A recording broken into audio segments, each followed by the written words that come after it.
Before Jesus ascended into heaven, He gave one final charge. All authority in heaven and on earth has been given to me. Therefore, go and make disciples of all nations. Matthew 28. These words are not just famous last words. They are the church's first priority. The mission of Jesus is still to make disciples of all nations until every tribe, every tongue, and people knows His name. We make disciples of Jesus and not of ourselves. Jesus said, make disciples, baptizing them in the name of the Father and the Son and the Holy Spirit, not into your name, not into Paul's name, not into Apollos' name, but into the name of the Father, the Son, the Holy Spirit. That means we don't make disciples of every nation or of a preacher or of a movement or some ministry. We exclusively make disciples of Jesus. And we do that by preaching the gospel, not ourselves. Paul said in 1 Corinthians 15 that now I want to remind you, brothers, of the gospel that I preached to you, that Christ died for our sins in accordance with the scriptures, that He was buried and that He was raised on the third day.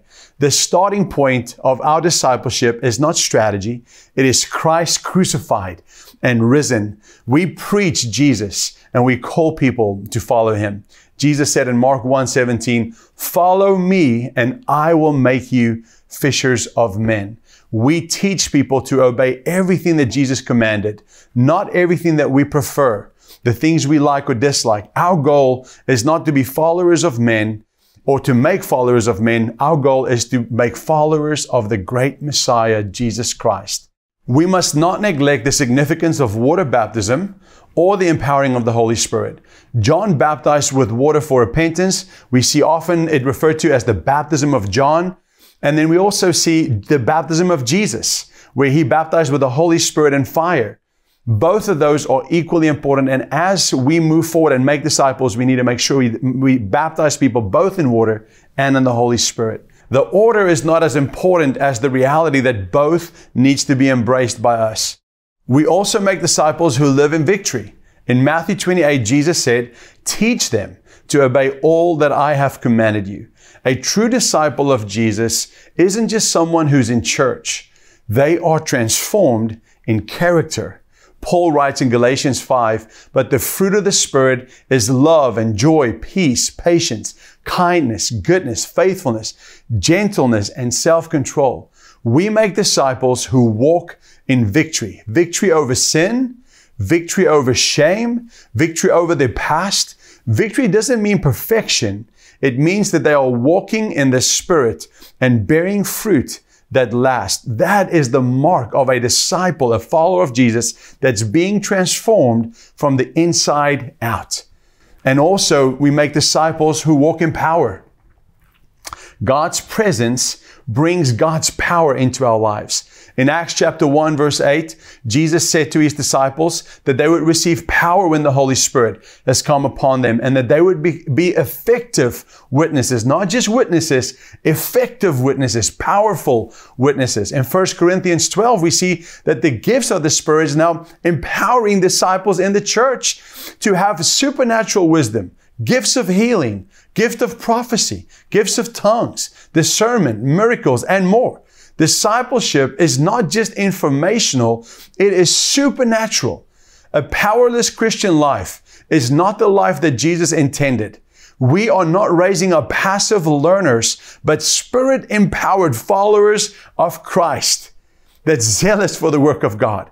We teach disciples to listen to the Holy Spirit, to move in the Holy Spirit, and to operate in the gifts that God has given to them. The Holy Spirit gives gifts and disseminates them as He pleases. We don't do that. We don't disseminate them. We lay hands on disciples so they can receive the same gifts we've received by faith. And finally, we make disciples who goes to the nations. Jesus said, go and make disciples of all nations. It's so easy to read over that and forget that. It's not just a call to our local ministry. Discipleship is a call to global mission.